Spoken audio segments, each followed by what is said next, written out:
About 5 p.m. this date, she escaped from the sanitarium. Subject is described as white female American, 105 pounds, 5 feet 3 inches tall, 42 years, black hair, last seen wearing blue overcoat. No further description. Subject is reported to be a mental case and could become violent. Frequency clear, KMA 394. 5621 reporting in service. Starting mileage 7395. 7395. Control 1 to 5610-4. Did you receive description of escaped mental patient? 5610-4. We have it. Control 1 to 5610-4. 6:08 p.m. starting night watch. This is Don Reed, a police recorder. Right now, you're in the back seat of a detective unit, number 56. That was Sergeant Ron Perkins reporting in service on the night watch.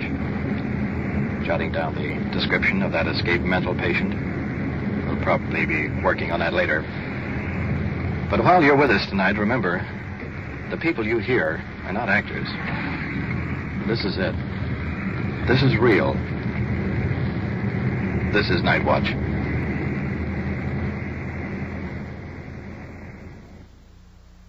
Night Watch. The actual on-the-scene report of your police force in action. There are no actors, no script. Every voice, every sound is authentic. The investigations are recorded as they actually occur.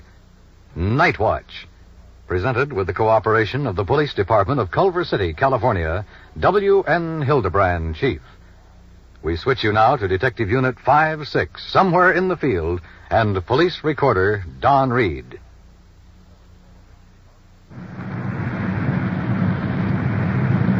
5-2 to Control 1. Come in. Control 1 to 5-2. Go ahead. 5-2, will you have a detective unit meet us at Bowman and Ranch Road at the gas station? We've located the mental patient that escaped the sanitarium. Control 1 to 5-2, 10-4, 5-6. Come in. 5-6. Control 1 to 5-6. Did you receive 5-2's transmission? 5610-4. We're in the area now. Be over there in a few minutes. Control 1 to 5610-4, 6:35 p.m. KMA 394. Matter of a couple of blocks, we'll be at the gas station where one of our uniformed cars has this mental patient detained. It's just getting dark. Pretty heavy traffic out. Seems like everybody's trying to get home all at the same time. Here we are, coming into the gas station. A district car has one of the drives blocked. We're swinging into the other here. Uniformed officers Good and Cameron, holding middle-aged woman, bareheaded, long blue coat, confused expression on her face. I've been trying to leave, so I scanned the wall and went to the gas station and called my husband to come and get me. In the meantime, those guys are chasing me, trying to bring me back into the sanitarium, and you're not allowed out there or anything. Which fellows are chasing, ma'am? I don't know. I've escaped them to here now when they called the cops. I'm afraid to even walk. They come here, you, and oh, you can't imagine. You can't. 42 years old, you ought to be able to be sick yourself. You shouldn't have to stay, should you? Huh?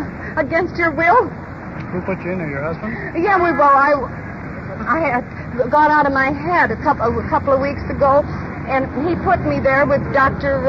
whatever his name is. And there I've been, and I've been getting all right, and I want to go now. They won't let you go. They won't let you go. And they've got several others in there the same way. They don't let them out. I said to the doctor this morning, I'd love to go home. I want to leave here. Oh, no, you can't. And he knocked me out like that. Gave me a shock treatment and knocked me out. And so tonight, they let us out in the back a little bit. Talk about convicts. They let us out in the back a little bit, and quite a large nurse there was watering. And I saw a wall, and I scanned the wall and ran down here. And they're chasing me. That shouldn't be allowed, should it, when you're 42 years old? Huh? Well, what's your husband think of this? He doesn't know what it's all about. He'll know now. Well, how long ago did you call your husband? About 10 minutes or so. Well, why don't you come with us then? We'll go down to the station and we'll wait down there. We'll Well, he contact your won't. No, husband. please let me make a phone call first. We'll My talk to husband's on his way. Your husband's coming up there. My husband's coming down here. My husband said he was coming here. So let me wait for my husband here. You want to wait with me? Then I'll go back with you. There's a phone booth right there, see? Right there. If you want to call your husband, go right ahead. All right, but I've got to get changed for court. Evidently, even though she's just talked to her husband, See, I bet he she says so. wants to talk to him again.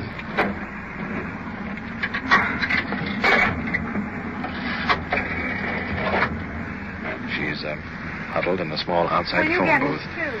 328. Breeze flowing in from the ocean, scattering her hair all over her face.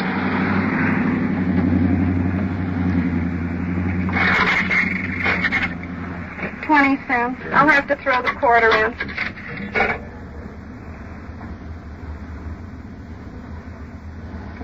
Well, I don't care about a refund.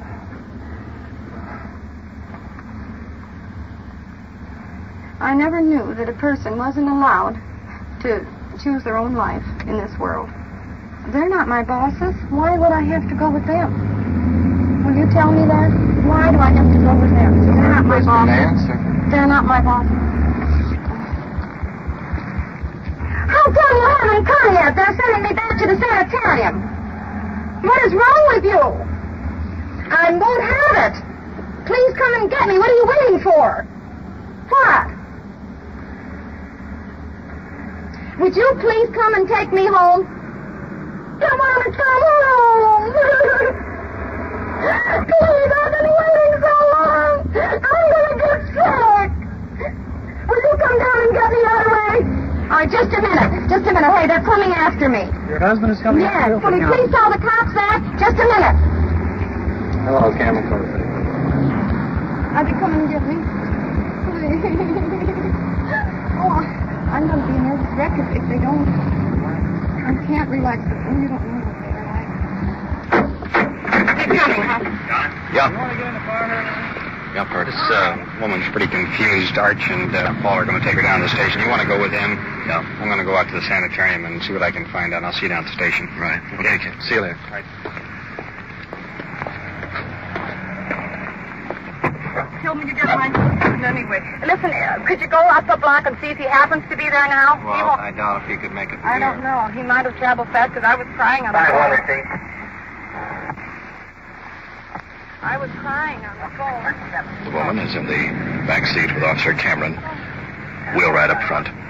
52-10-4. That would be the only car. How long have you been at the sanitarium? It'll be 2 weeks from Monday. 2 weeks. We've Come Monday. contacted the sanitarium over there. We have a patient who has escaped this afternoon. You're not going to give me away, are you? But I mean, you're going to let my husband have me, aren't you? We'll talk to your husband first. See what he wants. Because I don't want to go back to the sanitarium. Can't we choose our own doctors in this world? Huh? I'll tell you, we don't like to say anything about this until we talk to your husband. Yeah. He's the one that had you committed. Why should I be put in a sanitarium? I mean, and pay good money out when I don't need it? Please don't give me back to that sanitarium. They'll be so mean to me. You can't imagine what they're like. You wouldn't like it.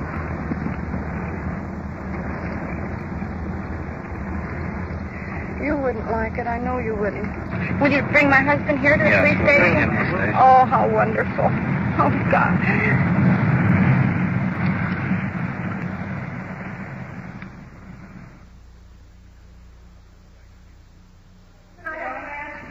Sure, I believe someone get him back there for you. We're here at police headquarters, and the woman patient will be detained until her husband arrives. She's being placed now in the detention room. I'm so scared. Can I stand? Well, you stay in there, though, for us, because we have to close this up. on. And we have to... Well, can I stay here without being close? The desk officer by himself, man. We have to go. So you just go in there. Well, let me stand outside then. No, we have Why? to sit right here. Well, because regulations. I'm not a criminal. No, I didn't see you were. Please don't lock me in. I'll stay here gladly, but don't. Please The don't old lock safety, me understand in. that. Well, he can slam it shut if they come after me. Well, no, we're Can he? not going to give him a chance to do that. But you just go in and sit down now and relax. How did you get in this sanitarium in the first place? Because I went out of my head. So they took me to this place here.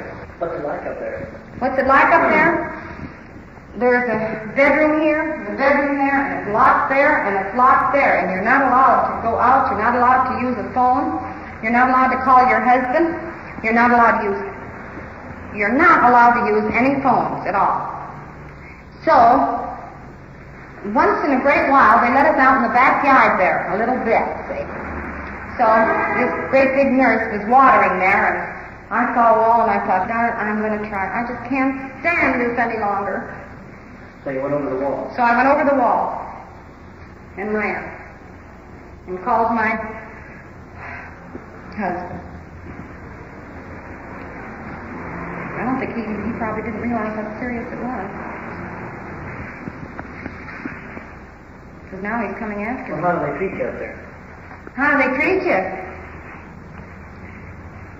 They give you a little food and that's all. You're like you're in jail. No different than here. You're not allowed out. Don, will you step inside a minute? Yeah, sure. This is no different than right here. Did you get down to the sanitarium, Perk? Yeah, I went down and talked to the nurses. A couple of the people down there. She's definitely a mental case, has a persecution complex. Yeah. Feels that everybody's against her. Sergeant Perkins.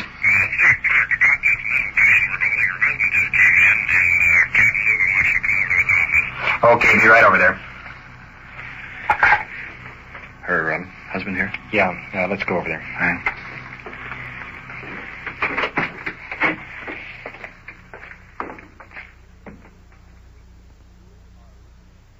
You are listening to Night Watch and following the activities of a detective unit on its tour of duty.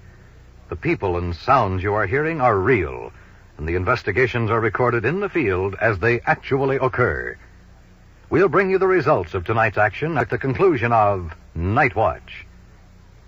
And now we return you to police headquarters, where an investigation is underway, and to police recorder Don Reed.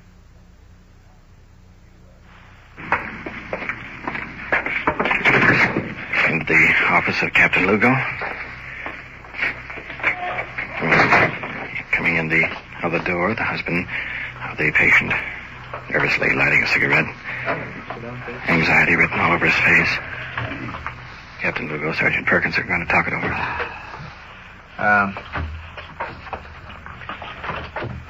Earlier this evening, we had a call that they were after her from the sanitarium. Mm-hmm. And the radio car officers were dispatched, and they contacted her. And noticed her being disturbed. Mm-hmm. Consequently, I assume that she has a mental illness of some kind, or something that is disturbing her. And that's why you were called, because something must be done to help your wife. Well, I called them. She called me. I see. First. So, she just cried and hollered hysterical for me to please come and get her. So I knew it would take me a long time to get there, and I didn't know if she would stay there.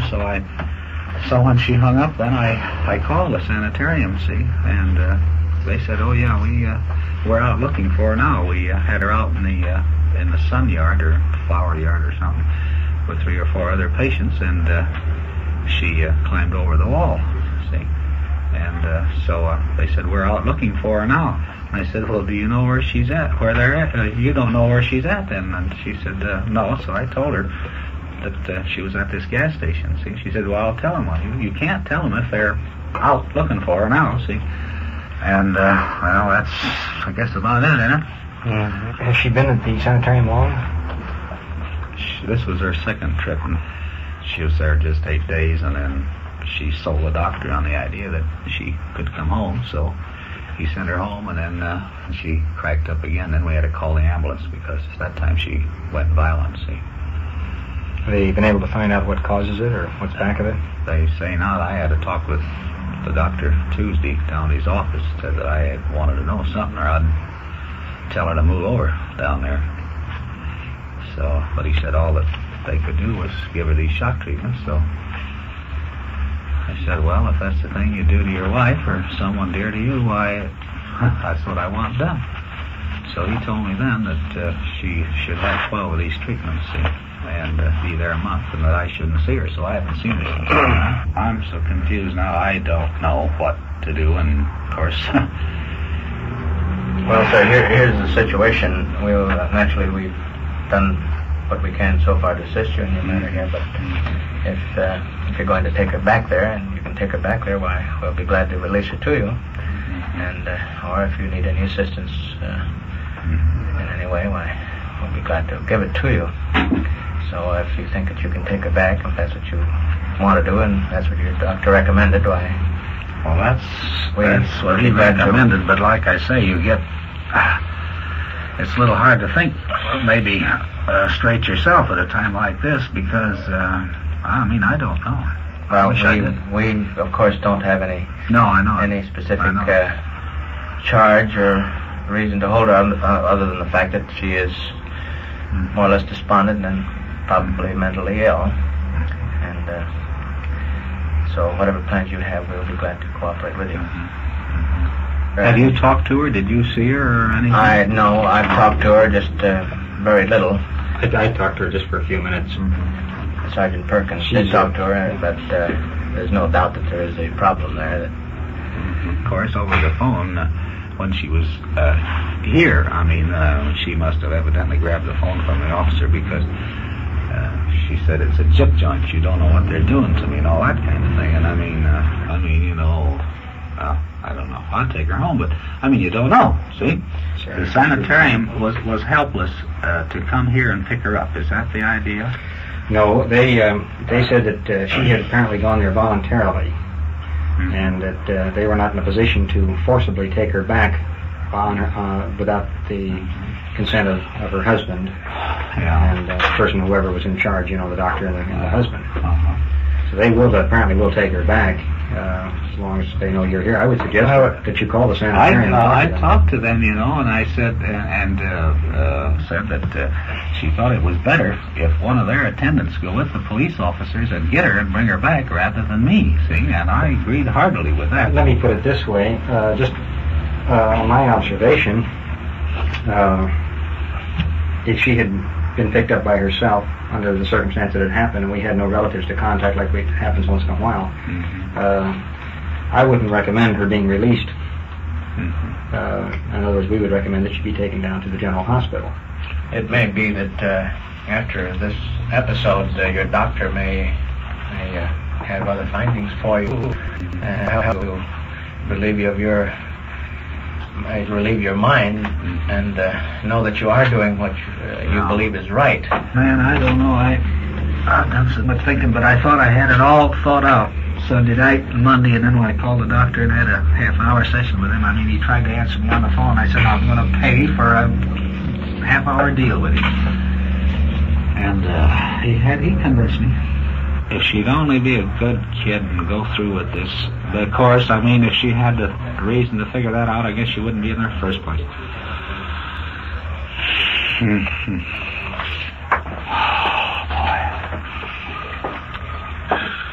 If I'm going to go by these guys that have spent years at it, she should go back. I talked to the attendant out there. They're going to send a male nurse and a female nurse down, and we'll release them to them. Good. So they're on their way down now. Let's get out of here. I don't want to see her. Why don't you go the back way, and then you won't have to go from where she is. She can't see you right from where you walked in there. Oh, can she? Yeah, she's in the back there, so there's a possibility that she might hear your voice. Or can she see our car across the street? No, she's inside. She can just see her as you go out there. So you wanted to go right up the back door. If you don't mind using the back door here. No. It might keep her from becoming more emotionally upset. Well, I guess we're doing the right thing now. After all, you've gone to your doctor, and he is a professional man.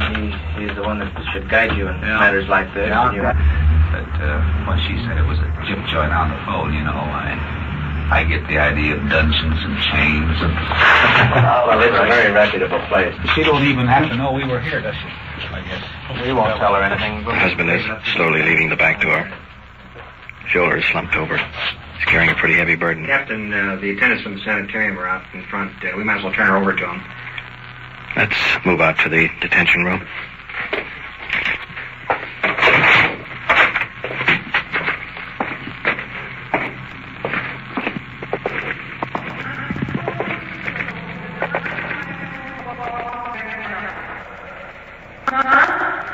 Holding onto the wire netting.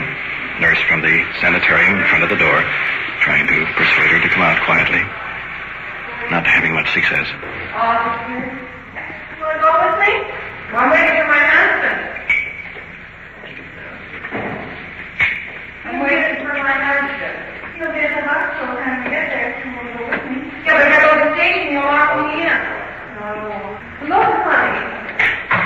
I'm 42 years old. Can I be boss myself? Officer, can I be my own boss at 42? Captain Lugo is taking the nurse aside to fill in some details. The doctor. And the doctor recommended that she be taken back to the sanitarium. Mm-hmm. And then he called your sanitarium. Mm-hmm. And consequently, we told him that we would assist you in getting her back if it was necessary. So we have a couple of men coming in to help you if you like. But the doctor recommended that he not see her because it probably would excite her all the more. I see. I wanted to bring a hypo with me and give it to her. That would quieten her down. Well, we'll assist you when you start taking her. We'll be glad to assist you. All right. Attempt to get the patient out of the detention room. Officers opening the door. Woman is hiding in the corner. Let her stay out with me. No, I don't think she's going to hurt me. No, she's not. She will too. I'm afraid of her. I'm afraid. Honey, you know I never... I'm afraid of them over there. Honest, I am. Look, we're going to see. I am. Why are they hunting me? You know why. Why are you after me? Why? I was sent here under supervision to get you there. You know, we haven't hurt you, have we? No. Of course we haven't. Well, why don't you... They're not going to hurt you. We'll tell her not to hurt you. You don't know those girls there. I know you people there. You're locked in there. You're not allowed to go out. I asked if I could go to the dentist tomorrow, and they said no. What did I tell you? I said tomorrow we'll contact the dentist, didn't I? Oh, you guys. See how they are? Well, you're going to... And I'm 42 years old. Yes. Can I be my own boss? Well, look. Here's the situation. I'm 42. You go with them. They'll lock me in there again. I know that. Well, you go with them. You know it too. Yeah. Well, The subject has been coaxed out of the detention room. Nurse assisting her outside to a waiting ambulance. Well, this has to be done.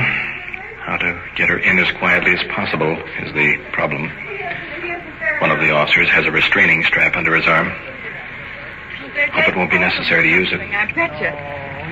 You just go right ahead. Aren't you officers to help? Sure we are. Well, That's what we're doing. That's what we're doing. Will you help me? I don't want to go with them. Sure, come on. I don't want to go with them. I don't trust them. You know darn well once you get me in there, I'm stuck, ain't I? No. Well, then why are you after me then? They want you to go back. You can't stay here all night. All right, you watch tomorrow. I'll be in that sanitarium again. That's up to your husband. You're not up there. Well, I'm 42. Ain't I old enough? All right. You talk to your husband about it. Come on, get out in front. I'll sit in front. Yeah. All right. Him again. That's up to your husband. You're not up there. Well, I'm 42. Ain't I old enough? You talk to your husband about it. Come on, get out in front. I'll sit in front. All right. Officers are helping her into the front seat. Male attendant sliding in beside her. Come on, I'm so scared. Oh, you're all right. Now we'll go back and I'll take it. Come on, I don't want to go back. I don't want that There's nothing to be scared about. Do I have to have that same No, doctor? your husband get another doctor. We'll straighten that out. We'll take care of it. We haven't hurt you yet, have we? No, but now you won't. I can't get near a fault. Oh, will you come with, please? Well, finally succeeded in getting the young lady into the ambulance. Public in here calling in the distance. You go back now to your husband. Male nurse on one side, the female nurse on the other to secure her. You better come over. Wait till I get out. It'll be awful. And there she goes.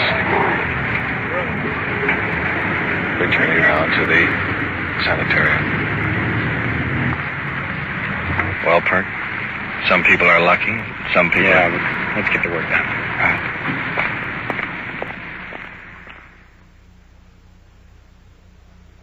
What you have just heard is real. Recorded as it happened on The Night Watch. For the disposition of this case, we return you to Police Headquarters and Chief W.N. Hildebrand. Tonight's case varies from the usual conception of police work by merely lending assistance in a purely personal matter. However, the facts are important. We have a man who had to make a decision, a very difficult decision. After 20 years of a successful marriage, this verdict was not easy to reach. Sentiment and his love for his wife would have led many people in his position to do nothing and hope. In reality, this would have been the cruelest step of all. Regardless of how heartbreaking a problem he faced, the commitment was made. Contrary to his wife's views, the sanitarium he selected is one of the most competent in the area. A recent check shows his wife is responding to treatment and soon should be able to return home and take her normal place in society. We have presented this case tonight because other people throughout the country are facing similar situations. If we can make just a few realize that the proper decision in time may spare the victim years of agony, then we have a purpose in presenting the actual happenings on The Night Watch. Thank you, Chief Hildebrand. You have just heard on-the-scene reports of your police force in action. Every voice, every sound has been real. Night Watch, brought to you through the cooperation of your police department of Culver City, California, is produced by Sterling Tracy and Jim Hedlock, with technical advice by Sergeant Ron Perkins, and is described in the field by police recorder Don Reed.